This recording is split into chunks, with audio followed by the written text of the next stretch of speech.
no sand. And man, I keep winning and winning again. Oops, I did it again. I was the boy with the plan. That turned me into a man. And man, I keep winning and winning again. Oops, I did it again. On business is right where I stand. Never been slipping on sand. And man, I keep winning and winning again. Oops, I did it again.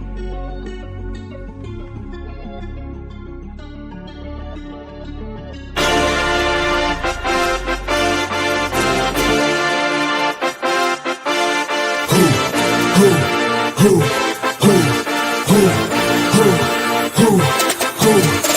ready? We ready. Who ready? We ready. Who ready? Who? We ready. Who ready? Who? We ready. Who? Motivation to youth only. Mentally feel like Kobe. I'm like Jokic with the rock. You physically couldn't hold me. I don't care if you pushing 40. You can never little bro me. You're on step like Ginobili. From young OG to the OG. From nosebleeds to floor seats. Circle stronger than Cuban links. My gold dance, your gold plated. You verse me, now that's a reach. We ready. Who ready? Hey, what's up, everybody? Appreciate y'all for joining. This is the One on One Sports Show. And Coach, it look like it may just be you and me today. You got Mr. Bennett. He doing the marriage thing. I believe he celebrated his anniversary, so congrats out to him. And I'm not sure if Dante will be joining us today or not, but we'll keep the party going. So, what's going on, Coach? What's your how was your day today? Oh man, my day was so man. I done contracted this little cold, man, and last night it grabbed me by the neck and just shook me for a while. But I'm okay. I rested all day. I just got up about 20 minutes ago out of the bed. So. No. Rough on him now. No, he needs to know. Okay. He's always crying. Tough love it is. Tough love. Wake up, idiot. Yeah, I was crying. That shit happened. So. Yeah, it's a great day. It's the weather change. I get it like twice a year, fall and a spring. So I'm used to it. I'll be all right. I've been drinking my orange juice, and my wife made me some tea with lemons and honey, and so I'm good. I'm well taken care of, man. I'm actually on the downside of my cold, whatever I had about a week and a half ago. Well, I had a long night myself. My little one, she messed around. I guess ate something that I guess was old and had her throwing up at night. So, oh man, didn't agree with that stomach, huh? Nah, that stomach, cuss not. But she got over that, so she made it, got back healthy enough so she can go back to daycare. Okay. So how young is she? She 5. Oh well, yeah. At least she got rid of it while she was at home and not out. Exactly. So, but other than that, everything, it was an okay day at work today. So. But let's go ahead and get into this show. I know we got a lot of. Oh, what's up, Dante? What's up, brother? What's going on, people? How y'all doing? Fine. We were just talking about how our day went so far. How did yours go? What is that? We were just going over how our day has been so far. How was your day going? Man, it was hectic, man. I actually was rushing. Had a lot of stuff to do in the morning.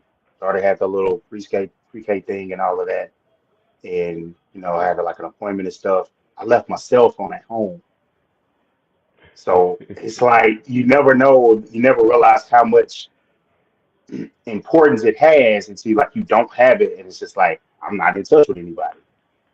I'm driving home, and I'm like, man, I gotta catch up. I can't wait to get home so I can catch up on everything and see. It's just like and I was like trying to get ready for the show and everything. It's just like. Yeah, at least it's like it's real important. So I can't believe it happened, but I guess there's so much going on. It was just like just forgot it, and it was just like I worked too far out to turn around and come back. I did that last week. My daughter she forgot her backpack, and so I was putting them back in the car together, and then I didn't put mine. I must have dropped mine on the couch, and then I normally get her out, walk her to the door. And I didn't walk her to the door. I just I got her backpack, had my daughter get it, let her go. And I was like, if I would have seen it, I would have got it. And I drove all the way to work, had to come all the way back and just work from home for the day. So it's just like routines. Just I guess I'm ready for the holidays to get off a little bit and get back on routine schedule January 1st, January 2nd, and just kind of reset. Yeah. Matter of fact, last night I just put some leave in for multiple days during Christmas, in between Christmas and New Year. So yeah, I had to let them know. Yeah, they'll be looking for me those days. Nah. So first thing I wanted to cover, fellas, was just a recap. What was this week 15? So we only got 3 more weeks left. I want to recap some of the big games. You had the you had the Bills and Lions. That was one game. Then you had the Eagles and Steelers. That was another game. And so, what do y'all takeaways from that Bills Lions game? I'll say for the Bills Lions game, I know for me, I know it's like, hey, Josh Allen, he's gonna win the MVP. You know, he beat a good team, and the Lions on the roll. He's been on the roll lately.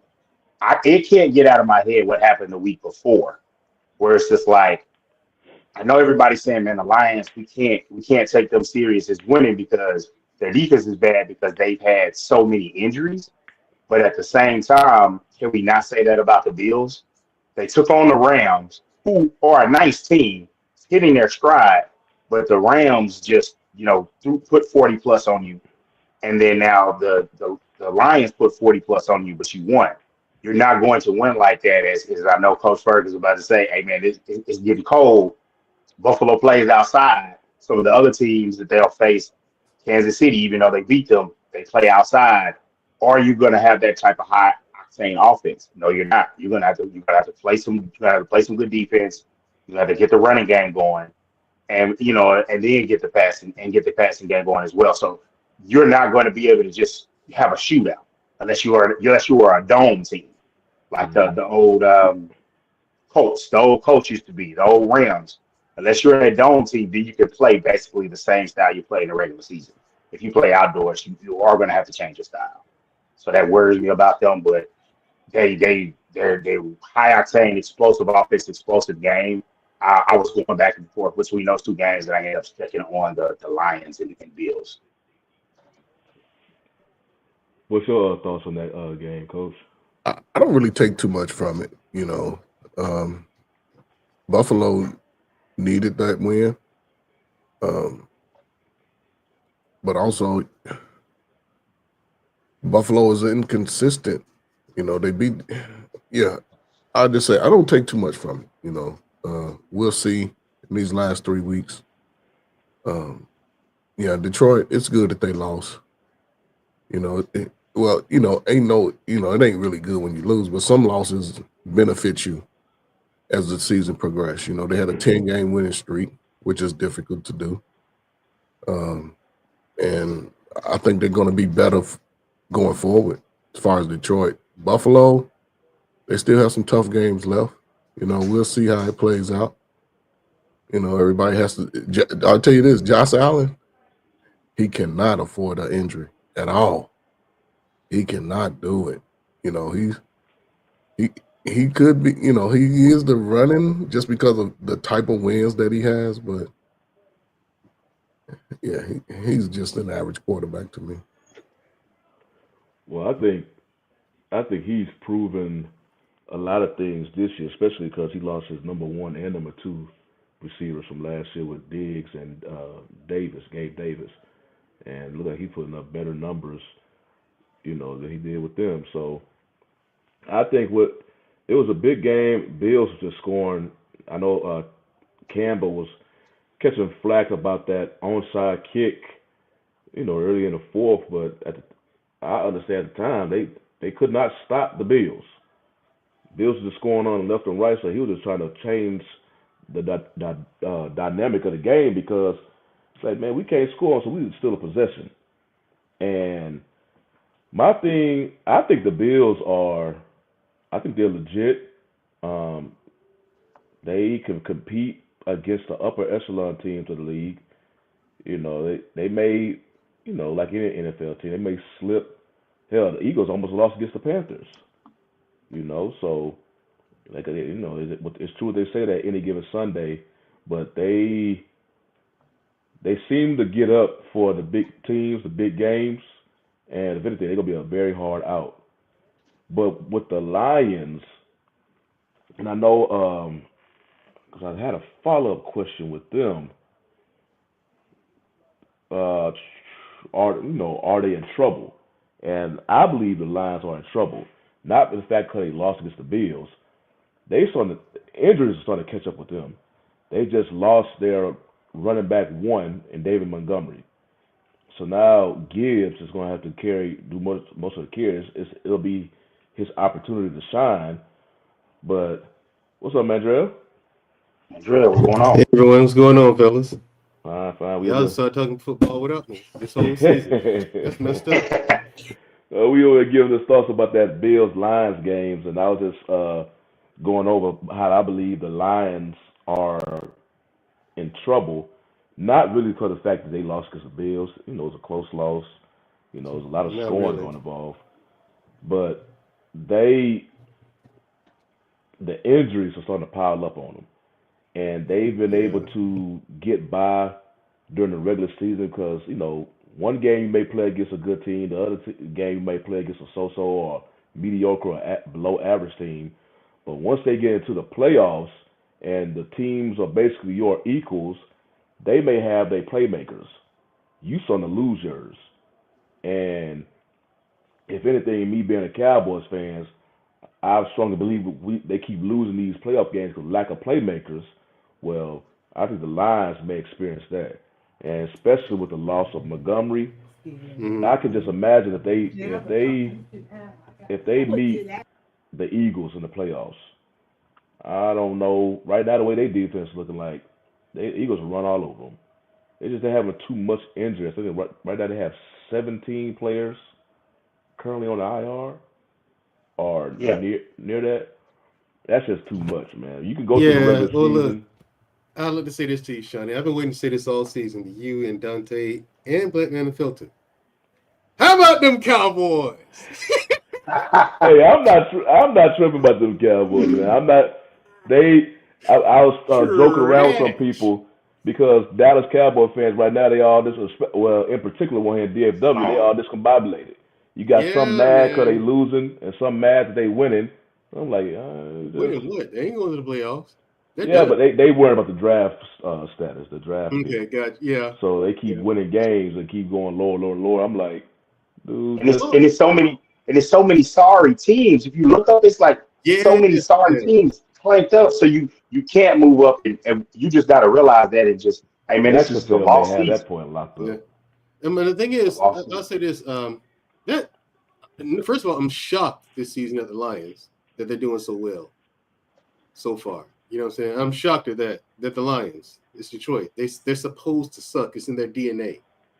They had the greatest running back still to this day of all time, Barry Sanders. They couldn't do anything with it. There's been years where they've had the number one offense in the league. Couldn't do anything with it. You know what I'm saying? They just couldn't stop the other team from scoring. You remember that? I think it was in the 90s. Yeah. It's been a while ago, you know what I'm saying? But that's when like people our age was like really into football. You know what I mean? Like, we were playing it at that time. So yeah, of course we watched. But back to this season, that Bills game, that wasn't as close as people say it is. People say it was close because of the final score, but if you watch the game, that score they didn't catch up until like the fourth quarter. Mm-hmm. They were getting done in the whole game long. You know what I'm saying? But the fourth quarter, they actually did pull it together and scored a few points. But I was like, swing and a miss. I wasn't really cheering for pulling for anybody in that game. But I was kind of surprised at Detroit. I was like, all right, we might have a ball game here. Then, nah, tough. I was like, for example, that was my attitude towards the Lions losing. I was like, I'm used to y'all losing. Well, it was in due time because I thought they should have lost the game versus the Texans, but the Texans had so much. Yeah. I mean, they damn so tried to give it to them with the 5 interceptions they got, but Texans got this weird thing going on right now. It's the Where Texans, they man. cannot- You expect me anything else? That's what they get for leaving for changing from the Oilers. They were nothing then, okay? And Well, they had Texas has some front office stuff going on, and now that he's gone, that's when that's when you're seeing some improvement. It was some front office stuff, drama going on, and they kicked that dude out, and immediately you start seeing like a better culture and all that. But I guess the Lions are. I mean, it's the season is still not over, but they still may. You was basically saying that they. I know they say about the Cowboys, but the Lions are basically an accident waiting to happen. And who knows how to play off? They're gonna make it to the playoffs. I would not be surprised if they be one and done. In the playoffs, they got it. Like I said, they looking at their record, man. Coming into They're this game good. against Buffalo, They're a good team, but when they're in the really playoffs, they're good gonna be defense. unless they. I gotta look at it. I don't know who they'll play. They'll be playing. Where they're seated right now, they are still seated at the number 1 seed, which they need to buy more than anybody. They're not going to get the guys from IR back, but they're going to get other. Everybody has banged up guys. They need as much rest as anybody, and I do think if they get the bye, it's on Ben Johnson. Ben Johnson is the wonder kid. It's going to be difficult. He's going to be managing, getting job interviews, but they're trying to win a Super Bowl. So he's going to have to manage that, but I think he's going to have to put his game plan. They're going to have to tone the offense down unless they need to use it. They need to. I know that they lost Montgomery, but they need to work on running the ball. They need to try to keep away from teams, because with that offensive line, they can do that. It's just that when it comes to a playoff caliber team, more than likely it's going to be a team that can be able to throw on you, and they're decimated in the secondary. The pass rush is decimated. With Hutchinson out and the interior guys, they're out too. So it's just like they're gonna have to find a way to really scheme it up. We're gonna see what Aaron Glenn got. We're gonna see what Ben Johnson has. I know they both want to be head coaches, but they're gonna have to coach their asses off, because down the stretch they could still get the number 1 seed, because I know Philly's right there with them. But their last 3 are the Bears. That's a dub. The 49ers, you don't know, because they're still going through some things themselves in a lost season. And then the last game of the season, which you're going to talk about a little bit later, they got the Vikings at home. Yeah, no, it's like this. Y'all saying that he's saying one and done in the playoffs. Maybe. I mean, because I think Buffalo really gave a blueprint of how to do it, how to beat the Lions. They played good football this week. Buffalo did. You know what I mean? They played good football this week. They really did. Steelers, I don't know why they've been hit or miss. Like, how do you beat the teams you beat this season, but you lost to the Cowboys? Like, I don't understand. Well, you know what I'm saying? Like that's one of those things, man. That was a weird Fields was the quarterback. Mandra, this is football. Players just don't lay down. Dallas got players playing for pride at this point. No, they don't. Yes, they are. At that point, the season wasn't dead yet, so they were still fighting for something. But it's just like, it's still surprising when you look at the record, and it's like, but Russell Wilson wasn't back either, because there were some clear throws when it got to the second half of that game. It was just like, oh, he can't really make no plays downfield, so they can just gear up, stop the run, and it's not gonna happen. If it's not 3rd and 3, it's punt. If it's not 3rd and 3, it was a punt, and that's what happened. And he just, I advocate and I root for Justin Fields, but it's like he still needs more time. Yeah, he was missing clearly left and right that game. Yeah. It's something else. The Cowboys I wanted to keep it in this NFC North. Yeah, let's go. And talk about, because it's actually right now it's 3 teams top of NFC. And that's the Lions, the Eagles, and the Vikings. Vikings get no attention. I think everybody is just sitting here waiting for the shoe to fall off of Sam Darnold. And he's proven he may not be putting the greatest numbers out, but him and Jefferson have a nice connection. And him and Addison have a good connection. So they doing what they do in silence, I guess. I guess they don't need no attention. They're going to see you on the field and they're going to beat you. And that was why, that's why I was made a comment about, I believe the Lions may be one and done, is because they have all these injuries And if they do get, because I don't know who they're gonna play the first game, but if they do get the first round bye, if they do finish number 1 seed in the NFC, then they may get a team, whoever wins the wild card game. So that may be Tampa is probably gonna be in it versus I don't know who's the other wild card currently. Was it Green Bay? But once the competition gets higher, they're gonna exploit some of them injuries that the Lions had. They just got too much right now. Like I was saying, their schedule is able to have them snake through and get wins. But once you start going against these walls, the upper echelon teams in the playoffs, I think they will go. And I think one of them potentially could be the Vikings. It'll be interesting to see if the last game of the season between them two, if they both coming in with a 14-2 record, and the winner, potentially can be the number 1 seed. So the Vikings, they look nice. They relatively healthy right now. Them and the Eagles. So you got the 2 of the 3 teams. They're about as healthy as you could be at this time of year. And that third team is just decimated with injuries. Probably the worst injury team in the NFL. Pretty much the only thing they waiting on is, and I'm not hoping on them, but injury to their quarterback.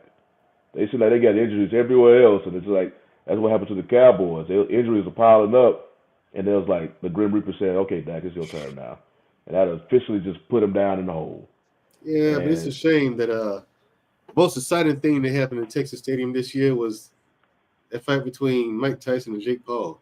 Oh man, Oh hell no!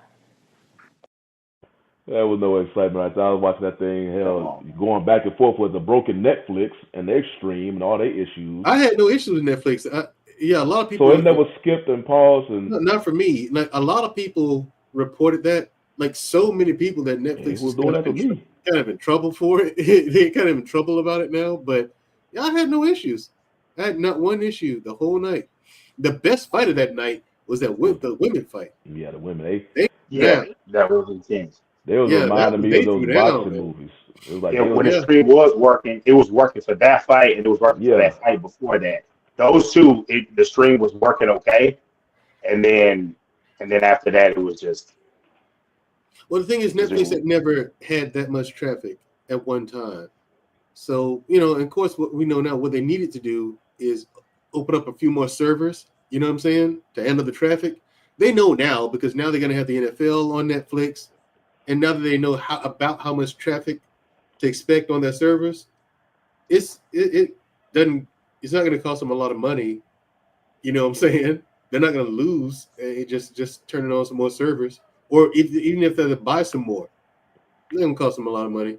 So I think that's going to be the first and last time you have that kind of issue from a live event, because Netflix don't really do a lot of live events. They've had comedians do live events, things like that. But this is the first time they had a fight card on there. Yeah, they had some shows, but now the NFL is going to be there. Better not freeze. Well, no, the NFL already went up to Netflix and sent them a letter. Hey, expect this to happen. This better not happen on Christmas. Right, and so they got the NFL coming now, and I think this is a test run. I think they got 2 games coming. It's just straight Christmas. It's just straight Christmas. Yeah, it's 2. I'm saying 2 games on Christmas Day. The one early afternoon, one late afternoon. So basically, this is a test run. So if this runs well, I think the NFL is going to do a lot more Netflix next year. More money in another 3 or 4 years or so. Netflix, if they can fork over the money above these networks, you might put it, but NFL might put it behind a paywall, which I don't see them doing because it's been free for so long. You know what I'm saying? Like, why would you put it behind a paywall? I don't see it. Yeah, I don't see it. I think there was one thing that happened with the cable networks. But it's another, but ESPN is simulcast on ABC. But it's another thing to go behind the paywall. But I will say they are testing everything out because I know that which wrestling show did they get, Shawnee? Did they get Raw?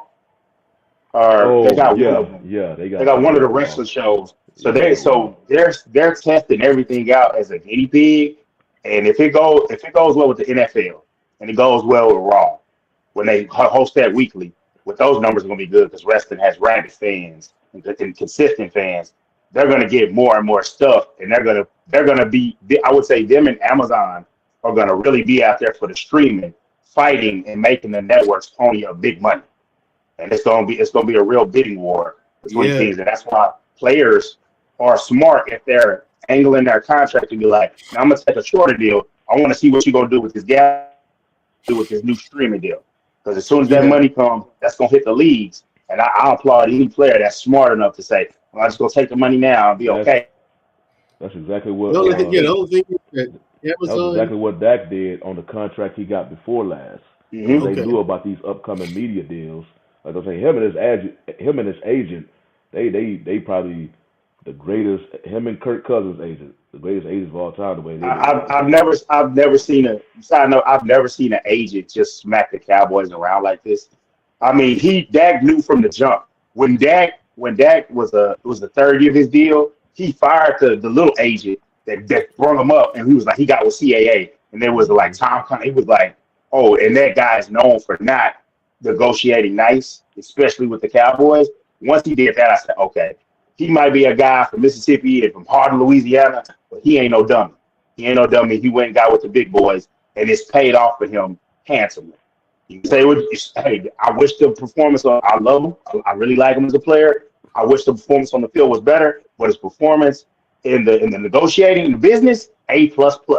So y'all saying Dak Prescott has to win the Super Bowl for him to not get the flag? He's still one of the top 10 quarterbacks in the league. Yeah, he is. I mean, you're talking to a fan of him, but I can't sit here on this show and not say that, hey man, he had a letdown of a year. From as good as a year he had in the regular season last year, he had probably just as bad as the regular season this year, and there were reasons for that. Obviously, at the end, we know it was an injury.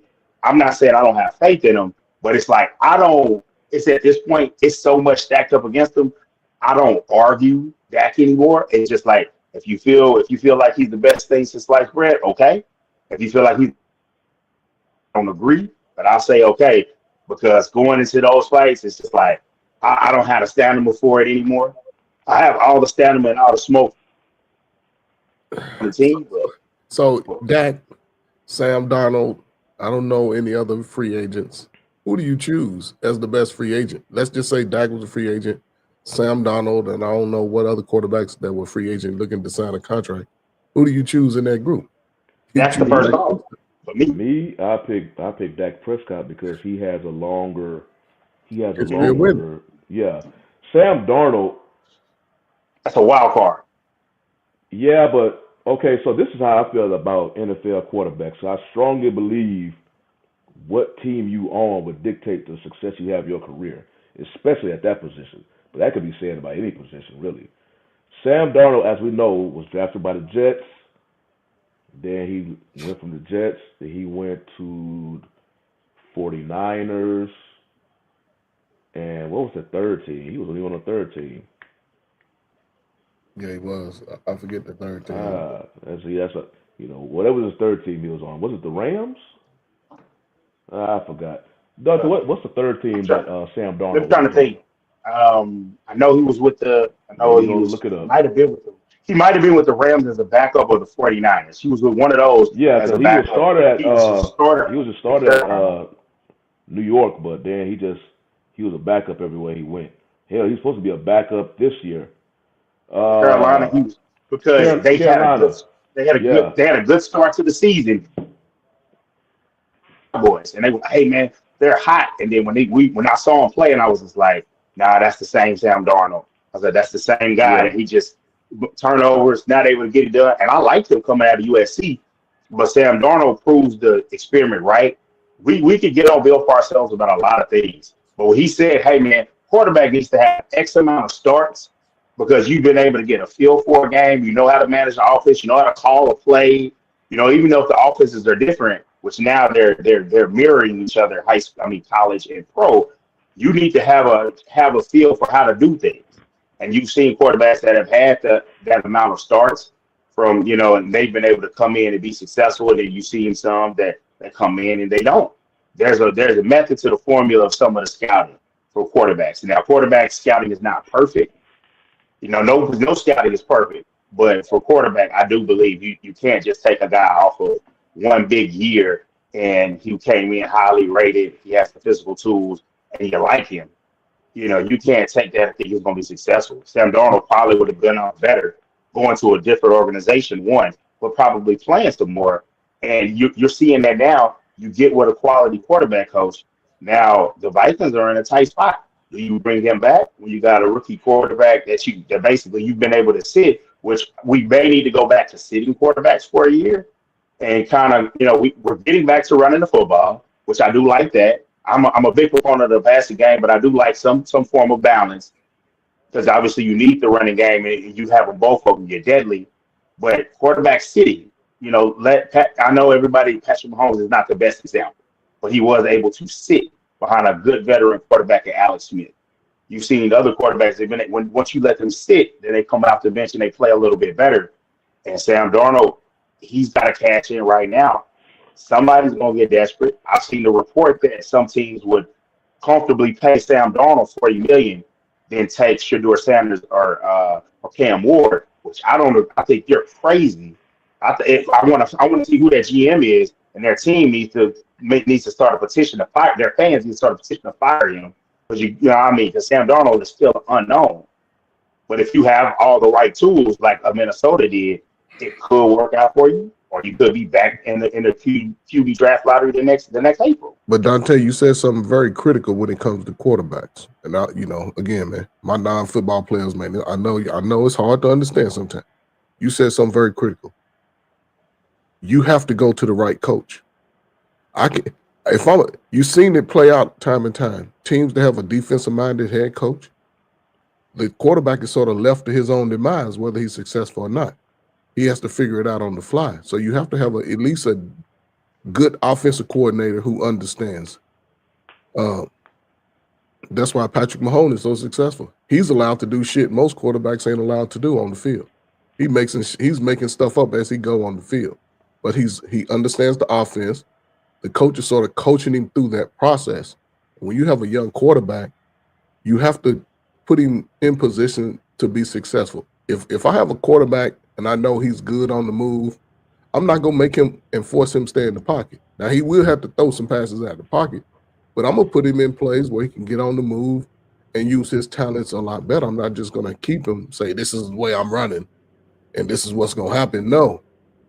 Take a few steps to the left, a few steps to the right, and be who you are, what got you to this point. And you know what I'm saying? Now, when they win the Super Bowl, we know not everybody is winning the Super Bowl. But if you just happen to have a good defense and a good running attack, a balanced attack, that pays big dividends for you to have the success. You ain't gonna get to me more Patrick Mahomes.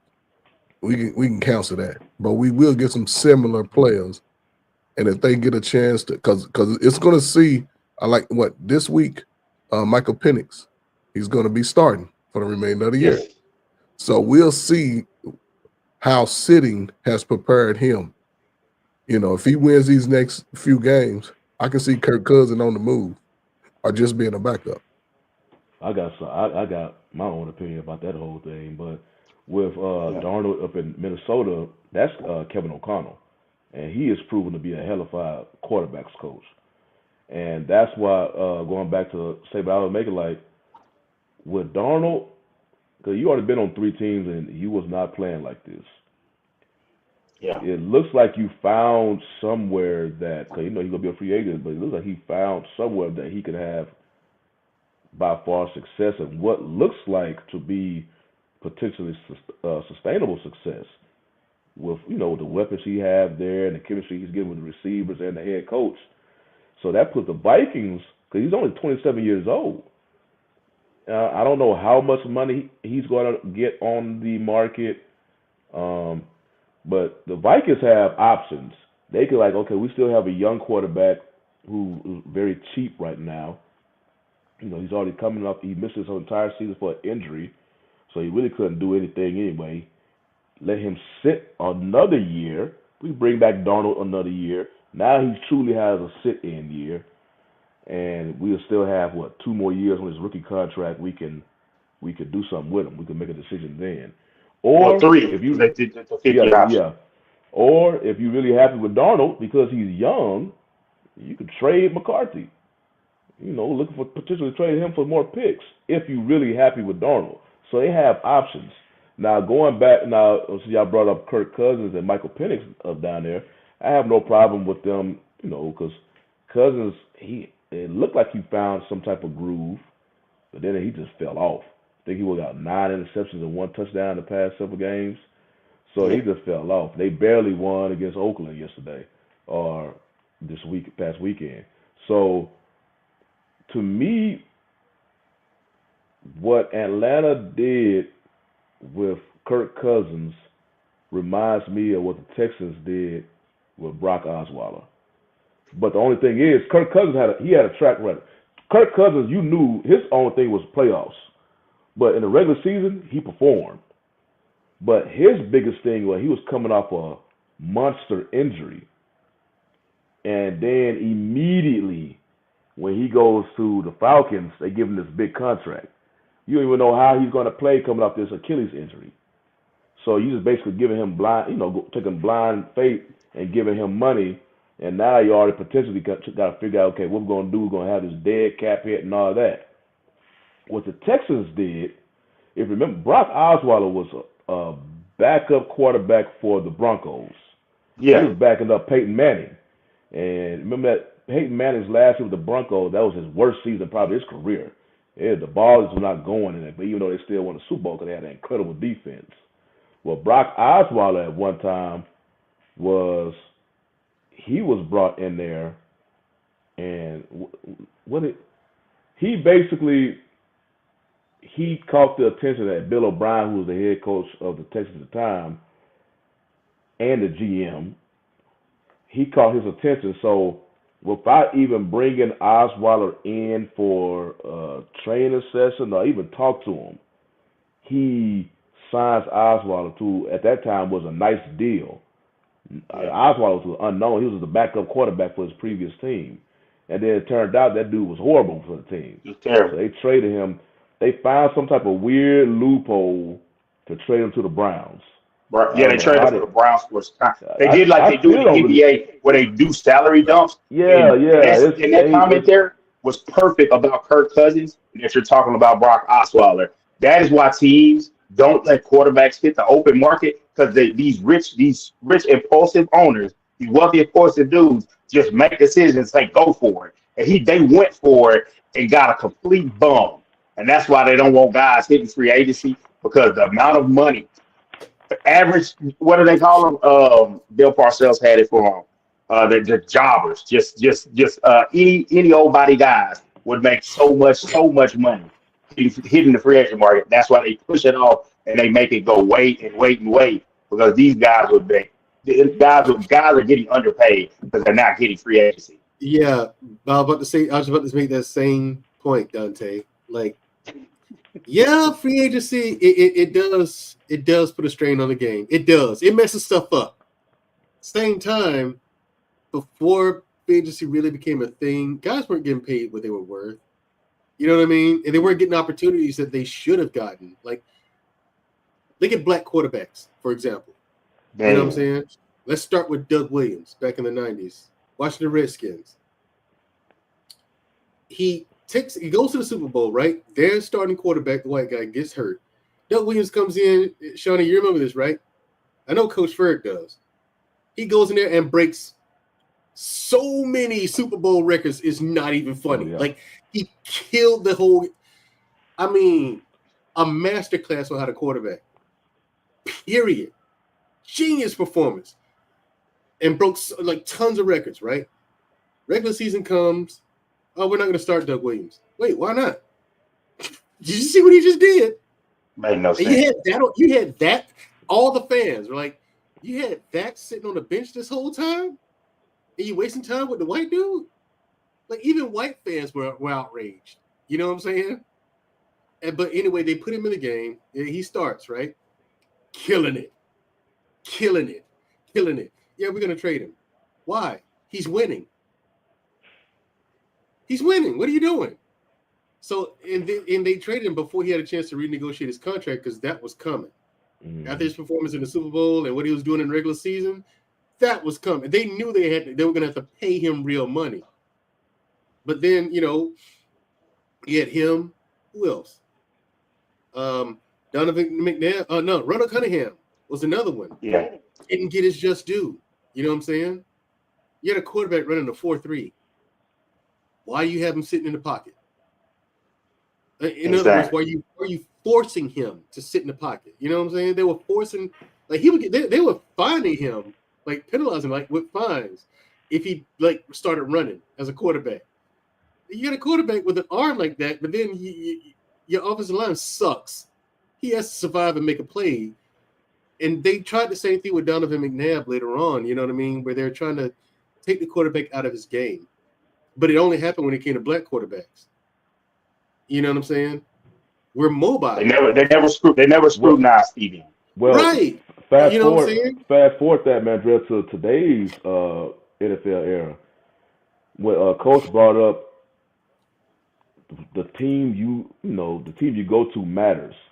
Yeah, it does. That is 100% accurate with Lamar Jackson. Because you remember what the narrative that was coming out. Even he started joking about it, not bad for a running back. That was his narrative coming out of Louisville when he got drafted. Well, when Baltimore drafted him, remember he got drafted the 32nd pick of the first round. They say they made it clear to Lamar. Lamar, was he a two-time Heisman or just he won one? I just he came one. close to winning the second one up there at Louisville. They basically say, be the guy that you was in college. Don't worry about staying in the pocket, because we know how elite. I am talking about. Everybody talking about Vic. Lamar is better with running. How elite of a runner that you are. If there's an avenue that gives you a chance to run, damn it, you take it and throw the ball, whatever. They let him be him. And you remember all the narrative that was coming about Lamar, about potentially changing positions because of his incredible athletic ability. But he said, no, I'm a quarterback. I am a quarterback. And even if he would have got drafted to another team and they let him be quarterback, I'm pretty sure they would have put him in a box. Because at this time, it was strong how they want you to stay in the pocket. When he got drafted, was that 2016, 2018? Even at that time, they want quarterbacks to stay in the pocket. Yeah. And look at Warren Moon. Man, but Warren Moon he wasn't nowhere as like mobile. But how they treated him, he had to go play. He had to go play in Canada. Right? He had some different. If you saw him when he was in the CFL, Canadian Football League, he was extremely mobile. It's just when he got that when he came back and he broke all the CFL records too. Yep. But then the NFL wanted him. He goes to Houston, and look at how little they thought of him. He won like 5 championships in Canada. Right? Houston Oilers get him. They want to change him to a wide receiver. But he's broken like all the Canadian football records as a quarterback. You would have changed that to a wide receiver? And so again, he's another guy who got pigeonholed and was forced into staying in the pocket and taking those hits. You know, he wasn't allowed to be who he was. So that's why now, Shawnee, like yourself and many other people, we don't see him as a mobile quarterback because he was literally not allowed to do it. Yeah. Donovan, if you remember Donovan McNabb, when he first came on the scene, they were trying to do the same thing to him, even though he was making plays with runs. You know what I'm saying? The O-line would collapse. He'd get out of the way, see somebody open, throw. O-line would collapse again. He see a way. Okay, no one to throw to. Let me run. You know what I'm saying? And make a play that way. It's just a lot of our black quarterbacks were not allowed to be the athletes that they actually were. You know what I mean? But look at Steve Young. Yeah. They let him run all over the field. And I'll just say this real quick to piggyback off your point, Madrid, like you was just mentioning the many black quarterbacks or how they basically force them in the box and not want to use their natural athleticism and this stereotype they had of the black quarterback in the past. basically, you know, however you played quarterback, wherever you came from, was not good enough to play quarterback in the NFL. You got to play the way we so-called designed or want to play. Fast forward to today's football. How do a lot of NFL quarterbacks play like right now? They all what's the one thing? Pretty much, what's the one trait that they have to have? They have to run. Exactly. Because defensive linemen now, they can run faster than them. Hell, they can't beat Lamar, but they could be 3 steps behind them. They're so fast. So now you have to being mobile is a necessity for a quarterback. Like if you know watching Texas and college football with Quinn Ewers, the biggest thing they have with this fan base because he's not mobile. That's why they keep losing to Georgia. Georgia can get to him, but they have a mobile quarterback in Arch and Manning, but you know they won't. Man, that's a whole nother topic. I was gonna get into that into my closing topic there. So let's put this narrative to rest. Listen. Yeah. There's 15 starting quarterbacks. Even Cleveland, they great bring in the other guy. They great sit Jameis Winston. Yeah, Dorian. Mm-hmm. Yeah, and now we see Penix Gray step in, so the number's gonna go up slightly. We need to put this narrative to rest because when Josh Allen runs, people think he's the best quarterback in the league because of his running ability. The same thing that they didn't want brothers to do to take away from their skill set. So we have to be as open-minded about anybody who runs. I recommend you run. Put a 3-second clock on your head. Get the hell out of there because 280 pounds coming at you at 25 miles an hour ain't no joke. And if you want to see what it feels like, take your ass outside with your slow kids, put on some equipment, and run their ass over, and you'll see exactly how it's going to turn out. So, you know, I salute any brother, man, that can run the ball. I always promote a quarterback. When I coach, hey, get out of the pocket, man. Put a clock in your head. Take off running. I'd rather see you run, slide. I'll take 3 yards and play. But, you know, it just goes to show how, you know, things are changing for the better. I think more quarterbacks are going to get an opportunity. But we'll see, man. We'll see, man. Shit. Don't. You know what?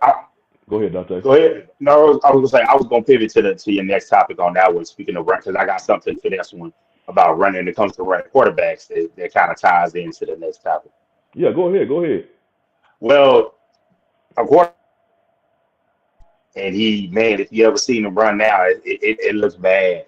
Man, Dak does not have the same running ability with all of the lower body injuries. And it's just like, it's going to be interesting to see what happens next year. He's been more of a pocket guy. And, you know, I think once he heals up, he'll still be able to get out of the pocket. It looks ugly. And he's going to have to work his body when he's working in camp and, well, not before camp, to be able to be a little bit more mobile, a little bit more nimble as much as he can. But I know you want to talk about the Cowboys, and it's like, hey, are they playing with? Are they fool's gold? And the answer is yeah, because it's a weird situation because you faced a lot of the tough teams early, and you faced some tough teams late. You wasn't this bad of a team. You probably were a team that's probably 8-9, but you lost your quarterback. You played terrible against good competition. You didn't have, you had tough injury breaks. So now some people thought, oh, you should have been 7-7. It's like, nah. I mean, I still think the Bengals were going to win that game because their offense was so good. But the Cowboys are hurting themselves in the pick department. We talked about that earlier. But I will say, man, Jarrell came in, said, how about them Cowboys? A lot of the Cowboys fans feel like me, where it's just like when you saw Baltimore do what they did, and then you see the Saints who are terrible. The terrible Saints came in and kicked your butt. Just terrible. You pretty much knew once you kept seeing it happen, hey, this team wasn't it. And you kind of knew it. And Atlanta was that game was like, hey, if they win this game, maybe you can believe, hey, maybe they could do a little something. Not only if they lose the game, they lost Dak. And this feels like it's just in that twilight zone. Like I wanted to, and then unfortunately they won enough games to where I love Sunday Night Football. I love to relax and watch the last game of the day. But now I got to watch this game, and it's probably going to be a loss. At least at this point, they are competing. but I fully expect them to lose to the Buccaneers. And it's just like the NFL just couldn't stay away from the ratings dart. They had to keep them on Monday Night Football. But I will say this: the point of where it is now, you can at least you're watching for development as a fan. I'm watching the left tackle to see what is good. What's going on, Poppy? It's been a minute. Don't come up here with them bad takes, man. but he but yeah, it's the Giants. the guy in that left tackle who's been in and out. You know, you can look at the young centers and the young guard that's been playing, and seeing that they getting better. It was a shame you were watching Demarion Overshown. Now he's out for basically until 2026. Yeah, I feel that for that young man. That's Trayvon Diggs. You got another one. He's looking at an 8-month injury recovery. So it's still gloom there. And you saw last week a miscommunication, and the Panthers, boom, 80-yard bomb, and it's just like the guy was being wherever they get, they need to trade back because this team needs more talent and they need to invest in free agency. But it's just right now, all you can do is look for development from the team because the true blue Kool-Aid drinkers, diehard guys, unrealistic guys, they make it hard for fans like me and Sean because it's like we know what it is. I'm looking at the college football playoff. I'm looking like, man, who are the Cowboys going to go look at for the Senior Bowl? That's when the real draft process starts. The Senior Bowl, East-West Shrine game. Because that's what the Cowboys need to be focused on. Because it's even if they make the playoffs, why you want to see them make the playoffs and get smacked? Like, I don't want to see that. I don't want to see that at all. You don't want to see the sad sack Saints come back? The Saints? Yeah, the sad sack Saints. I had to step away for a minute. Last time he was talking about the Saints. The Aints. Oh, man. They need I remember all that.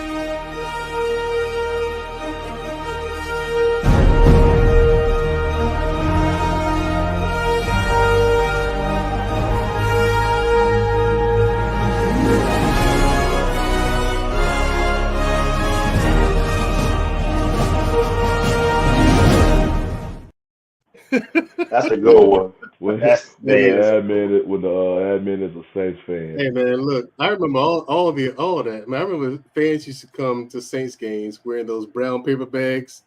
Tradition with Aints. That shit lame as fuck. It was a tradition though. The sad sex, the sad sex Saints. I'm sorry, I'm digressing. What you talking about? The reason why cut it. Them bricks is way too high. You need to cut it. Y'all need to leave Sam alone. Gator. That's the character. Reason I brought it up in the chat about are the Cowboys pulling the wool over the Cowboy fans' eyes because I can just see how this season is going now. Because just refresh everybody. Earlier in the season, I brought up the point that the Cowboys will need to trade Micah Parsons because right now they have so much holes on their roster. They refuse to really participate in free agency. It's like you already was basically during the whole Dak and Lamb contract negotiations. You was already talking about how much tight it's going to be because of the money them two players are going to get. So you talking about the money and the availability of the tightness of the contract that you have to worry about the rest of the other 51 dudes in your roster. You do not participate in free agency, so dudes just be floating out there that could potentially have a positive impact to your team. You ignore them. You put all your stock in draft picks like you hit on every single one. And except for fourth rounders. Yeah, you don't, and we still have holes all over you, letting players leave off the squad. So I'm like, before Dak and Lamb got re-signed, I was in a mindset of trade all three of them. You have to rip the Band-Aid off because you put yourself in a position how you go through the off season. If you get free agents that can fill holes on your squad, then okay, keep them. But since you don't do that, you just basically kicking the can down the road. So when they had all these injuries, and Micah included, they just looked terrible. They looked terrible before the injuries, but they even look even worse after. Then Micah came back in mid-November. With this I know, you look at the teams that they played, but they even beat a good Washington team at the time. But the teams that they are playing, their defense has been playing very well since Micah returned. They played like a complete 180, and they've been playing very well. And you see this emergence of the run game with Rico Dotto. So I could see Jerry, the wheels spinning in Jerry's head right now. Because to me, I'm like, okay, yeah, they playing hard for Coach McCarthy. That's a feather in the cap to McCarthy, because you're seeing how some teams are already, like, they're in a dead end situation. Their teams are basically 1, 2, 3. I want to say they're quitting on them, but they damn near. Cowboys are not that. They still playing hard for them. Browns, the Jaguars. Yeah, so the Raiders. They ain't even started playing this whole season yet. No. There's some teams that's just in the worst boat than the Cowboys, and I think the Raiders are one of them. But with Jerry, because of all the injuries they have, and then they even lost Diggs pretty much for the rest of the year, he's going to, again, and when the offseason gets here, he's not going to do nothing in free agency. He's going to ultimately pay Parsons, and he's going to be trying to sell the point of it was the injuries that the Cowboys suffered this season that put them in the hole that they're in, even though they were playing bad before. Yeah, they were playing bad before. Yeah, I was about to say, I don't think it's injuries. But it's on the media. It's on the media to call him out, and to like when he snapped on the radio host on 105.3 earlier this year. It's on the media to put his feet to the fire, but like, no, these things happened beforehand. The quarterback play, he was giving you bad quarterback beforehand. Hey, you didn't do this. You gave him a left tackle that was inexperienced. Zach Martin, man, one of the best ever, first ballot Hall of Famer. The guard play improved when he came out because he was so injured, he wasn't himself. So a journeyman has looked good in that spot. So there's things that show like, hey, this season wasn't cut out for you. You didn't do enough in free agency. What the hell are you going to do? Are you going to run this again? You're talking about running this back again. Then you're trying to do the hype machine. You got Michael Parsons, who you're going to bring back, saying, hey, I think we're going to be heavy players in free agency. So I need to pull him to the side and be like, hey, it might be a smart idea if you say, hey, I won't resign unless we, make some moves there. Use some of your leverage, but he's kind of let that leverage go because he's like, I'm going to be a Cowboy for life. And, he's kind of, somebody got to teach him a little bit more how to play the game. But it looks like it's going to be the same type of situation. The only thing I could say is it's going to have to be to the fans tonight, not drink the Kool-Aid, the media members to ask the questions and say, hey, well, you said this, you said that. But I think the most important thing, and it won't be the worst thing in the world, they're not to lose out. But you're going to play Tampa, you're going to play Washington, and you're going to play Tampa, Philly, and then Washington, I believe, in that order. All three of those teams are fighting for playoff positioning. I think you can lose all three, and for one of the most important things to happen, he's not as bad as a coach as people have said it, but he's not good enough. Mike, it's been real. Gotta go. I say, well, Mike, even with that, Jerry has been tossing it out that he may re-sign McCarthy. So I think he's blowing smoke on that one. I hate to listen to his interviews and stuff. I've learned to read what he says and pick up on little things. He BSing. He BSing with that. Now, if they were to win all three of the games and be like, oh, well, we just ran out of time, he might seriously consider it. But if they lose these three, it's going to be like, look, man, he out. I think he out. Yeah. The only problem is who's going to replace him. My dream was for Belichick, just to see if that Belichick and Jones, the Jones boys could work. I just wanted to see it. But this dude took a college job. Like I don't see that working at all. Can y'all hear me? Yeah, Bobby, what's going on? How you doing? Let me get this out of the way. How you doing? Doing right, what's going on, man? Hey, long time no see you, Mandrell, man. Where you been at? Married. This nigga sucker now, man. This nigga you feels the need to entertain. now that I got the nice part out of the way, let's get to the business, bro. I'm so sick and tired of you punks to come over here and start talking about these goddamn Cowboys, man. Y'all Right. are a goddamn bunch of losers. Yo,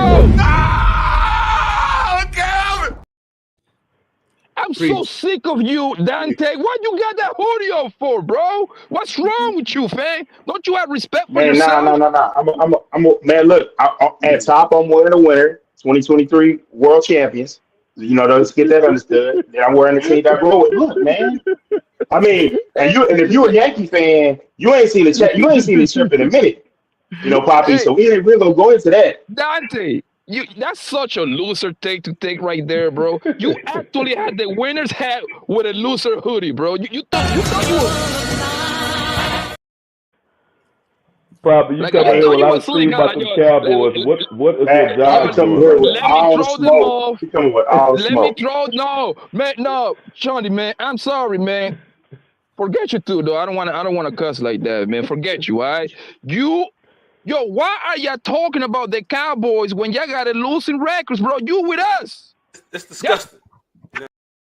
No, I don't belong. brought up the Y'all don't Cowboys belong. because I'm thinking the wool over the eyes. No, man. We got to be talking about winning things. Buffalo Bills, Okay, Kansas City you Chiefs. missed that part of the show. No. Steelers. Okay. I don't want to hear nothing about no damn Cowboys. I'm sick of you Negroes, bro. He I'm wants so the sick of Cowboys to you be thrown in guys, the bitch man. like the Giants are. That's why you Get never hear him, about the Poppy. They Giants. Cowboys ain't relevant. Tell him, Yeah, Poppy. look at the Giants, though. I mean, you know. Giants are doing well. But yo, Mandrell, I got What's up? respect for myself. I know we are losers, so there is no need for me to even bring them up. You see what I'm saying? I got respect Yep. for myself. These I got guys, they come into a live stream on YouTube. Matter of fact, Black man, I'm striking this channel, man. I'm sick of this shit, bro. I'm striking this shit. You know, strike us for. We talk about relevant sports topics. We talk about legitimate relevant. We talked about all the Johnny Never say literally. another motherfucking word to me. We can show you the agenda. He literally put it at the bottom of the show, and then we was talking about some NBA next. Like, man, so if you feel like that, you know what? Let's scrap that. Johnny, go on and queue up about the All-Star game, which you were going to next. No, let's not do that. Basketball. Well, Oh, no, I forgot, man. Man, Drew, just because you can't shoot, man, be quiet, man. Oh, man, go that You Drew. ain't got no jump shot. Yeah, We got a heavyweight banger coming up this weekend. Y'all didn't even know it. Well, Yeah, I know about it. Mr. Bennett told us before we left. Alexander Usyk 2, the rematch. No, Mr. Bennett told us before we left. Only problem is I got to see what time it's going to be on because my daughter's school is playing for state. And I'm going to be it's at AT&T Stadium. So if it's after that, then I'll probably catch that fight. Oh, well, since we made this right turn on these combat sports, man, what's your thought with this Paul and what's his name? McGregor. Conor McGregor. I was just about to say that, bro. What was your thought on that? McGregor's done. They looking at this as to me just jackpot because they have access to making this money that they not making in the MMA. Yeah. I can't say I don't. I can't say I don't. But think about, Mandrell, think about it, bro. They getting at the bare minimum. Jake Paul, how much he got on fighting Tyson? About 40, right? 40 mils, right? Think about it, Mandrell. They getting 40, 30, 20, 50 millions to do 20% of the work because it's nothing but like exhibition fights, pretty much. You don't hit me hard, I don't hit you hard. Yo, that's the best. Right now that's like the best job ever. Besides being a streamer, like Case the Nine, he getting like 50 millions per year. Yeah, I mean it is what it is. Like Jake Paul, I don't like him. He won't fight a real boxer, a current boxer who can beat him. One time he did, he lost. And Tommy Fury is not some big time super good boxer. He's not. Yeah. He's all right. He's decent. Yeah, it's pretty good. Yeah. Yeah, he's decent, but I mean, he's not going to get in there, Jake Paul, and fight an actual contender. To say nothing of a world champion, that ain't happening. Like, can you imagine him getting in there with Canelo? Yeah, that'd be really? Canelo would eat him alive. Yeah, but I was about to say, I don't know about that. I don't even like Canelo. Canelo's slow, though. I think with Paul, because he has such a huge social following, even prior to him starting this whole boxing thing. That's all it is. That he just knows if any public figure is willing to get in the ring with me, all these social folks just follow him. Almost like the Bayhive of Beyonce. They will just follow him. And the people who putting these fights together, they know this. You know, they put it on there. They get everybody getting the money, and then you have these dudes who may be retired, non-boxers coming from somewhere else. You know, they'll come in. Cause didn't he fight? Who knocked out Nate Robinson? Jake Paul. It was him. Yeah. It was him for the basketball court coming into the ring. Right. That's what kind of popped this thing off when he knocked out Nate. I think Snoop Dogg was commentating, and that's when I started getting the attention. And I thought it was just like a one-time deal. And now this is like the 6th time he's done this or something like that. Now, yeah, he's not going to go and fight for contention for a title. He's not going to do that. No. He's making too much money doing the nonsense that he's doing. It ain't real boxing. It ain't real fighting. Like Papi Blanco said, it's an exhibition. Yeah. And wait until those oil people get into business. Those people from the Middle East. Already talking to him. Yeah, the Sheik already talking to him. Forget about it, because the Sheik, they're the ones hosting all the actual title fights now. Yeah. You know what I'm saying? And they're making her money hand over fist over there in Saudi Arabia. Yeah, my dream is for one of them to put up enough money in front of the. So they're doing a terrible job as ownership right now, but I don't know if American sports is ready for them to jump in the bed with them like that yet. No, I don't think they are. I'll tell you what, them Sheiks putting so much money behind it because the last big card they had like a kind of a halftime show. Like they had the main event. They had a guy from England. No, Busta Rhymes was there. Missy Elliott was there. Like it was a whole and they did a whole concert. Like that card was long because they did a whole concert, man. Hey man, the Arabs, they throwing out money. Taking that A-Rab money. Yeah. Yeah, they get A-Rab, exactly. Yeah, their money's different. Before that song too, while he was over there. You saw it, Shani? I didn't see it. I didn't even know they was doing concerts like that in the middle of fights. They usually don't. But these Arabs, they coming up with these ideas, man, to make it actually entertaining. They're bringing more entertaining. They bring entertainment into the fight game. So they're kind of changing things up. You know, you got these old guys like Bob Arum. Fuck you, by the way, Bob Arum. And y'all already know how I feel about Arum. Y'all know. I can't stand Arum, and I never will. Anyway, yeah, who's gonna pay for it? I could get you. And that's the problem, Andrell. That is the problem, that boxing is in the toilet because the goddamn promoters are in the way. And the people don't get to see. The people don't. First of all, they're not developing the talent like they're supposed to, right? Because, bro, I'm gonna be honest with you. I don't watch boxing like that no more, bro. Like, and that's my first love right there.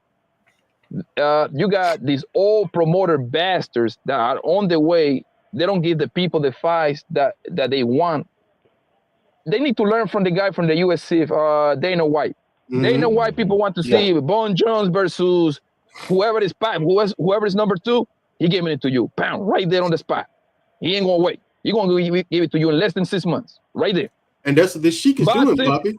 This Sheik, exactly. Yeah. That's what you got. That's what you got. You got Alexander Usyk versus Anthony Joshua twice. Now you got Alexander Usyk versus Tyson Fury. This is the rematch. He's putting on. Do you know? Do you know how much money? Do you know how much money? Do you know how much money Anthony Joshua got, bro, to get his ass big like 2-3 months ago? 30 mils, bro. 30 big ones, bro. He got beat. He would never got in that over here in Las Vegas. I'll tell you, Coach, Trey, y'all didn't see that fight? I did. How y'all not watching boxing? I know y'all thanks me and Mr. Benavides you're talking about. How y'all not watching boxing? Y'all be selling on some good fights. You know why, Mandrell? Because Johnny and Dante, they be watching the Cowboys practice games. I knew it. You know what I mean? Scrimmage games. Scrimmage games. Yo, I wouldn't be surprised. I wouldn't be surprised to go see their practice in person. Yeah, y'all go see the practice? Nah, I don't be doing that. You got the practice now. Y'all, but the point is, y'all have missed out on some stellar fights, like real fights. Like y'all didn't see the Terrence Crawford versus Errol Spence. God. Oh yeah, that was a good one. I thought I was sorry. Me and Shawty was watching now. Yeah. Okay. Y'all watch that one good. Went to some spot for the Dave and Buster's to watch that. Yeah, it was at Dave and Buster's. Another really good one, Deontay Wilder versus Tyson Fury 3. Going. I think I was at Dave and Buster's watching that one too. YouTube, man. That was Mandrell. Don't even remind me that, bro. I lost money. I did too. Hey, I lost money. Hey, Mandrell, listen. Yo, I was betting with my heart, not with my head. Yeah, but I knew my boy was gonna whoop him, right? That's the thing that's tough when we were boxing. You know, I know the flaws of Wilder, but I still enjoy watching him. I'll pay to watch him. When I paid for 2 and I saw how it went, during Black History Month, I was like, God, it hurt me so bad. I was like, 3. I was tempted to buy it. I didn't buy it, but then I was from the boxing people I follow. They was like, this is the fight that you wanted to see. And Mandrell confirmed. He was like, yeah, that's the fight that you wanted to see. And it was just like, damn. Whenever I buy a fight, it ain't nothing. When I get a fight, so my plan now is to go to the places where they already have the fight on. I'm gonna pay for some food, pay for some drinks, and it's a win-win. That's where I'm at now. Listen to me, Dante, bro. I knew that the white boy is better than Wilder in any level, right? So this is how I lost $500, right? I bet my friend $500, bro. The only thing that I had going on that day was, yo, it's February, it's Black History Month. There is no way in hell this fucking cocksucker gonna lose this fight. No way. Oh boy, I was so wrong. I was so wrong, bro. But here's the thing. That's the fight they've like I said before, the two of them have not been the same since that fight. That's a fight where they actually both left a piece of themselves in the ring that night. Because they were knocking the shit out of each other. They really were, man. That's a fight you see in the movies. Yeah. Like but the thing with Wilder, Mandrell, the thing with Wilder is that he just don't know how to box, bro. He just got that one hit quitter. That's it. That's all he got. That's all he got. He never developed fundamentals. So when someone figures out how to get around that power, he doesn't have fundamentals to fall back on. He's got nothing else. So you know what I'm saying? If he catches you with that right hand after that, he kind of gets lucky. His footwork is horrible. You know what I mean? He threw punches off balance like in the most awkward way, but he's heavy-handed. You see what I'm saying? So he connect. Did you see his last fight? He threw that right hand. He crossed his whole body with it, and his foot came off the ground when he threw it. But it was like the most like Shawnee, the most ugly right cross. So basically, he left him open for a perfect counter because he wasn't even solid on the ground after he took it. Right, and that's exactly what happened. He got caught with that right hook, boom, and he spit him around. Not even balanced on the ground. You can all see the stars swimming around his head, man. So I don't know if y'all brought it up yet or not. So what Poppy was mentioning about what he doesn't like about current boxing with these promoters and how UFC basically is just one guy who be putting these fights together. Is that what the Arabs be doing, or they still go to the promoters? Well, see, the Arabs talk to the promoters. What the promoters' problem is, they don't want to put up any money. They want to put on the biggest show but shove out the least amount of money because someone has to pay for venue and how the advertisers pay for it. Sessions. You know what I'm saying? Someone has to pay for entertainment and lights and all that stuff, right? So that's what a bunch of the negotiations and back and forth is going on. Then you have to negotiate the purse between your two fighters, right? Okay. Now you want your fighter to get as much as possible because you get a cut of his super cut. His purse, right? Yeah, big cut. Plus, you can get a part of that gate. You know what I'm saying? You and can the pay-per-view. And the pay-per-view. You know what I'm saying? So everyone's negotiating that nonsense. But then, let's say I'm the number one contender and Papi Blanco's a champion. You know what I'm saying? But you the promoter. You don't think I can beat Papi Blanco. So you can do everything you can to keep me away from him as long as you can and get me other fights to draw a crowd to me and get as much money out of me as you can, but holding me back from a title fight. Yeah, so that's why you don't get the number one and number two. You know what I'm saying? But that's why there's, like I said, there's one sanctioning body that don't play that, the IBF, and that's why you got a lot of boxers out there who avoid that title because the competition is tough with the IBF. They have very strict rules and they fold for no one. Look at the competition I'm talking about. Look at Ben Whitaker. I'm quite sure you've seen his TikTok videos where he's dodging. He looks like he's in a Matrix. In the middle of a fight, you know what I'm saying? He's doing the whole drunken boxing style. I'm sure y'all seen that. Okay, he looks like a superstar, right? And he has been. However, he won the IBF title. His very next fight, he fights a guy who just gets out of the journeyman status under the IBF. Ben Whitaker learned a very hard lesson. Being fast ain't enough. It was a no contest, right? But it's now Whitaker's on. It ended up because both fighters fell out the ring. You know what I'm saying? I'm looking at the lost, though. I think Whitaker, number one, he did that on purpose to keep the loss off his record and keep from losing that title. I think he did it on purpose. I think he pulled old boy out of the ring. Watch it. Let's watch it again, Bobby. I think he did it to dirty stuff over there. But my thing is, you took a person that on paper, Whitaker should have clowned him just like he clowned everybody else. But no, that dude is ranked in the IBF. He is no fucking punk. Because the IBF has nothing but stiff competition, right? So he gets in there, he's fast, but this dude figured him out. You know what I'm saying? He figured a way out around that speed. And I agree with Papi Blanco. Whitaker was losing that fight. He was losing that fight. You know? And it was a shame to see because I was excited to see him too. You know what I'm saying? So okay, he finna take this dude to college. Let's see what he said. Ooh. We got one on our hands here. Not so fast. Not so fast. We got to fight. And so in the middle of the fight, you can see Whitaker being confused. He just ain't been up against competition that tough. Like I said, so you got that. You got a sanctioned body like the IBF. You know what I'm saying? You got this Sheik who's like, okay, telling the promoters, listen, don't worry about this, that, and the other. Don't worry about the money. We got it. We got it. Just bring your fighters here. Here's the stadium. I'll provide that for you. He built the whole 100,000 people in there. It fits 100,000 people in that one arena, dude. He built it for fights. Nothing else. That's when the fighters be getting part of the gate. And now the fighters can negotiate. Yeah, the Sheik don't mind shelling out money. He's probably gonna making plans to take over the whole boxing game. And if he does, I mean, oh well. Boxing is changing, bro. The promoters have no one to blame but themselves because the Sheik is putting on some really good fights, man. And that's why you're getting these good fights nowadays. That's why boxing has been turning around because, like Papi said, for the longest time, you've not been getting the best versus the best. Now think about it. How long it took them to give us? I didn't even want to see that bull crap, bro. Mayweather and Pacquiao, man. Them two bastards were already old. Wasn't that like 5 years too late? 5 years too late. Hell no, more like 10 years too late. Listen, bro.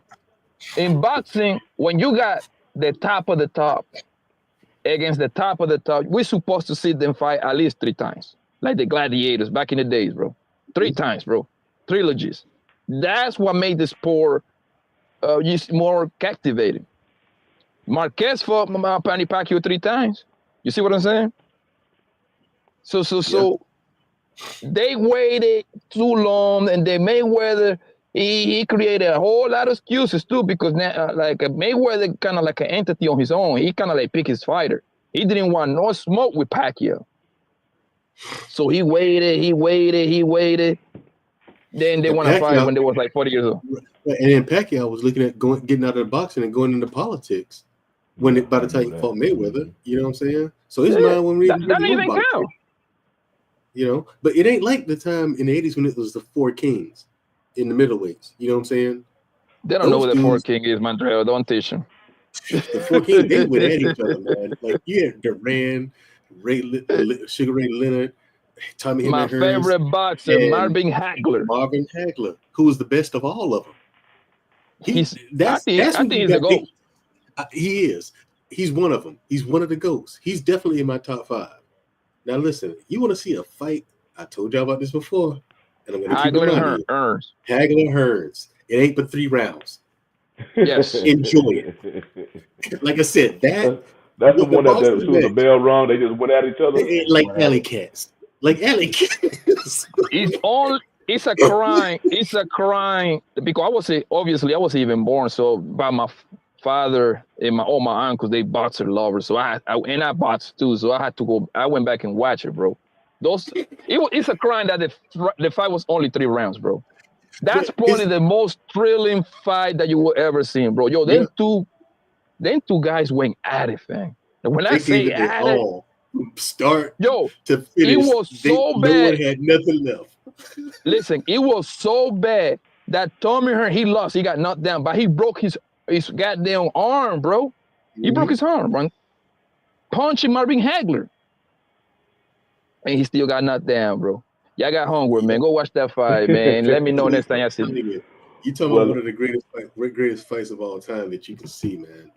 Well, since Poppy's giving some homework, I'm going to take him up on that one, though. But yeah, we want to definitely make sure we get out in time for the next show. They should be doing it within 5 minutes.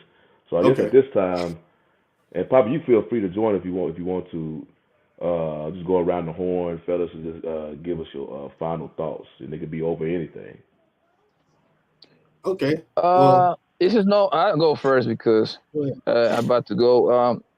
It's no more like a final thought, it's more like a request. Please, no more cowboy talk, please. There is absolutely no need for you guys to talk about these people, bro. Y'all should be y'all are an embarrassment for the state of Texas. Y'all should be talking about Texas University, the Longhorn at least, bro. I think Why are you talking about the Cowboys for? Matter of fact, that's my final thoughts. No, listen, the Cowboys should be in the college playoff football type of thing. Maybe they got a shot over there to winning something, okay? And I'm out, man. I'm sick of you guys, man. Y'all have a good night. All right, bro. I appreciate it, man. What's your Well, Medra, you was about to say something. You can go. I'll let you go first. Oh yeah, I was gonna remind y'all of the, like I said, title fight, heavyweight. Okay, Tyson Fury versus Alexander Usyk, Part 2. That's Saturday. If you I know it's Christmas time, but if you got the money, go ahead and order the fight. Sit down Saturday night or Saturday afternoon, watch the fight. You know what I'm saying? Because boxing is back. It is in a lot of ways. Like I said, the Sheik, he's putting on, like, getting people in there, putting on actual full-blown concerts. That was the first time. Like, fireworks and the whole 9, the laser lights, all, like, for real. You know what I'm saying? It was wild to see. But yeah, check that out. And the Cowboys, y'all suck. You do. And it fills my heart with joy to see the Patriots in such disarray. I've always hated the Patriots. The Patriots were champions when I was in the Army. And I love my country, but I hated the Patriots. Okay? What else? What else? Love from everybody. Yeah, the Texans. All of y'all, I mean, I think every team from Texas sucks, including the Texans, which is the only one that has a winning record. You know what I'm saying? And shout out to my my Steelers. Yes. The next champions, okay? Super Bowl champion. We're going to beat the Chiefs, okay? We're going to beat them. We're going to win. Then when we go into the playoffs, we're going to knock them out there too. I just want to know who playing receiver. Because Pickens gotta get healthy, and it got to be somebody besides him. Everybody else leaves a lot to be desired. Our bench is loaded. We're quiet about it. Okay. This sounds like wishful thinking, but it is. But still, we gonna be all right. You stop. It's bad juju, Dante. Come on, man. No, I'm just saying. It sucks. Don't mean you gotta wish all that on us. Nah, I watched that. I watched that game. It's no. I want to try to win Sunday. I hate to see Philly win. If I'm down, I want my rivals to be down. So I see that, but I was disappointed too. I was like, they lost to the Eagles. Eagles doing all right though. Still. Anyway, y'all have a good. Thanks for having me, fellas. I appreciate you filling in, man. I'll try to make it next week. Oh no, I don't think we're doing one next week. Next week's Christmas. Yeah, pretty much. I'm out of there next week. Yeah, we're gonna be here next week. All right, well, next show we'll come back and I'll give you all the lowdown. If you haven't seen the highlights of the fight, you gotta squeeze in some time for that. I love football too. It is America's sport. It's God's sport. Football. Told you football season. I'll show up now. I ain't give you trip. I'll check it out. I got you. Yeah. But I'll talk about that. But anyway, thanks for having me, fellas. Good to see y'all again. Trey, always a pleasure. All right, later. All right, man. What's your final thoughts on Dante? Man, I know we got to get out of here, but like he said, the college football playoff topic was too. He spoke too soon. Definitely speaking about the University of Texas. We got that dilemma going on where obviously Quinn Ewers. Not only is you feel that Arch could be better, he's more mobile, but Quinn has the propensity to get hurt.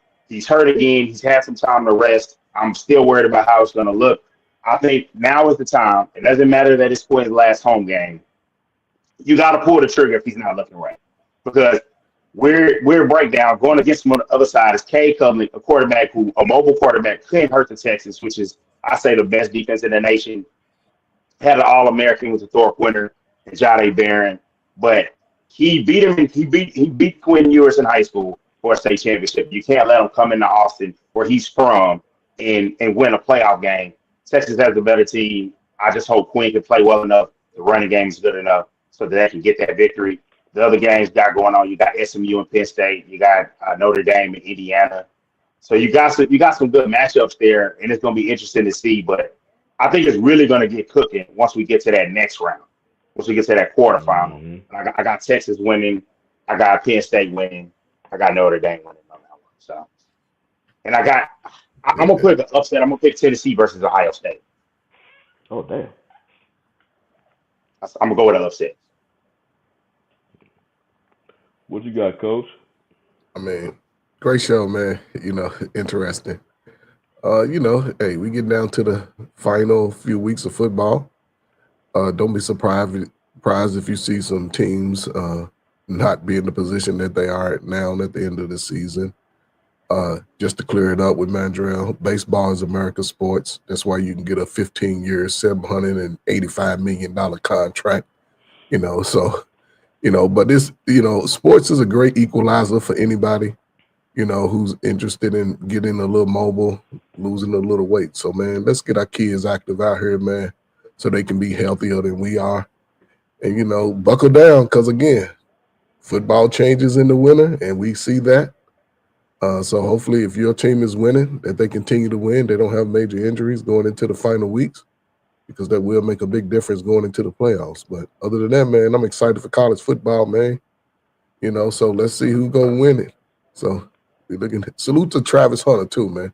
Salute to him. Salute to Travis Hunter. Despite everything, he won the Heisman, man. So salute to a brother winning the Heisman, man. And, well, I had my final thoughts were going to be on my Astros, but Coach just brought up a hell of a point. I'm just going to piggyback off of that. This whole thing going on with Travis Hunter and his fiance, I have no idea how it's getting the steam that it's been getting, all because of a camera shot that was taken after one of their games in Colorado. And people basically just started putting words in the mouth about what she was looking like she was annoyed about and all that. And it's been, relentless since then, because even before all that, it was already known that them two was living in a mansion from Hunter's NIL money. You know, it was already known, but nobody talked about it. They left him alone. They didn't really talk about it. Only thing you heard about Travis Hunter was about his play on the field. That was it. And ever since that one game, you know, people started speculating, you know, what she was upset about because they saw the interaction that the camera just happened to find him because it was following Hunter all over the place.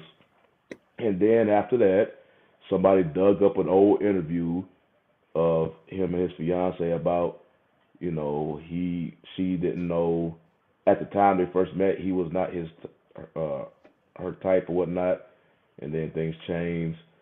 So it just starts snowballing from there. And I'm like, you know, I'm just very like, man, leave the young couple alone. This young couple, they haven't did anything wrong, but they under the scrutiny of social media and even some celebrities on social media. And it's just like, now you putting, you know, I think because Travis Hunter, he did a show on the Pivot. At the time, he was saying, like, normally he just trolls, you know, he just trolls when people talk about it. But now it's coming at such a rate now, you got even Travis Hunter getting on social media telling boys, hey, man, just leave us alone. You know, we don't deserve all this. So my whole thing is that, just leave that young couple alone, man. They didn't do nothing wrong to anybody for social media just to come at make them a talk like that. So can y'all hear me? Yeah. What's up, Black Man? So I think the thing where Went South was, because we did a show on it last night. I think what Went South was is when she was there to support him for the Heisman, and Deion literally had to push her in the back to stand up to clap for the damn man. Then before that, he was at a signing autographs, helmets, gloves, and she was sitting on the couch, and somebody picked her up on camera saying, "What you want me to do? Sit here all day while you sit up here signing autographs?" So people catching her have an attitude, catching her being mean to him, and they posted it. People like, damn, she got a bad attitude. So I think it started with the game when she didn't kiss him or whatever, but then it went from there to to her. They went back and found videos of her saying she wasn't his type. I mean, you know, that he wasn't my type. I didn't like guys like him. And then when he started getting NIL money, it's like, and then Shannon Sharp chimed in and said she didn't like him 2 years ago when he got that $7 million in NIL money. He said, I don't think it's him. I think she like Ben Franklin and Abraham Lincoln. So I mean, I don't know. Then they got a video of Deion Sanders telling him he needs to sign a prenup. And he said, you need to have a prenup as thick as the Bible, boy. Deion on camera saying he not telling you what he heard. He's telling you what he knows. So you can't say that. Exactly. So I don't know, man. I mean, I guess everybody can see it. Travis upset. You know, he coming at everybody to say something about him, man. And I hope that he get that out of his head before he get to the league. Because them defensive backs, when he playing receiver, they're going to be saying, hey, man, we're going to get their Pocahontas. We're going to taste their Pocahontas. They're going to be in your head, bro. So you might want to get that out your head right now before they come for you, bro. Because I will say this, if they're going to stay down, she needs to have a woman that's to pull her to the side and be like, this is how you play the game. This is how you have to make sure you're looking good for him. He's the star, so you can't make him look bad or make conversation be about that Savannah James course. If she needs to teach a course, she needs to be teaching one right now. Yep, she does. Yep. Golly. But somebody on Twitter said we didn't hear her voice till after the third championship. We didn't know what she sounded like. I was like, damn. I mean, really they had media, like I said, I think they remember they were showing off their home one time, but nobody talked about him. It wasn't until that game where people thought she was getting on him for whatever reason, or she looked annoyed, that sparked everything. So yeah, because Aisha Curry tried that, remember? I don't feel like nobody looks at me, nobody pays attention. 5 weeks later, you hear nothing else about that. And you know, they young, so you know, thing about this young generation now, I don't know why everything has to be on social media, so they got to constantly come on social media, defend, and that just reignites. Basically, if you want something to go away, you can't say nothing. I mean, as hard as that may seem, you just have to let it go. And eventually, America will move on. They always do. Something else will go on. They'll forget about you. But if you keep getting on that social media trying to defend your, and I understand because people they pretty much saying something that they're not. But you gotta understand, social media, just the internet, they don't give a damn. They just come after you. And the only way you can, they'll leave you alone if you go away. If you keep giving them a reason to keep making videos about you, they gonna keep making videos about you. This is the only thing about it. I just hate the fact that they're a young couple and everybody coming at them and they say, "Damn, man, we didn't even do a damn thing." But right now, his fiance looks like she's public enemy number one in college football, and the woman don't even play her down. Man. So, but on that note, fellas, man, I know we were talking about Mandrell. Next week is a holiday, so pretty sure we're not going to be able to do a show next week, and it still remains about if we're going to do the show after that because of New Year's. So, when we all get settled back down from holidays, until then, I wish y'all and wish everybody listeners, watching us, a safe holiday season and anything else, fellas. That's it, man. That's y'all, it, man. Y'all have a good week, man. Have a good Christmas, brother. All right, y'all. Happy holidays, Merry Christmas. Peace. Peace. All right, guys, another one in the books. Another great episode on the Black Man Unfiltered Network. Listen, we're doing the thing over here. So, guys, do me a favor. Hit the like button, hit the subscribe button, hit the share button. Also, if you want to donate to the channel, which helps the channel, hit your boy Cash App. It's scrolling right here, right there, at the bottom of the screen. And support the channel. But we're happy that you're here, and we look forward to seeing you on every episode. So hit the notification button so you know when we go live. Thank you again, guys, for watching. We out.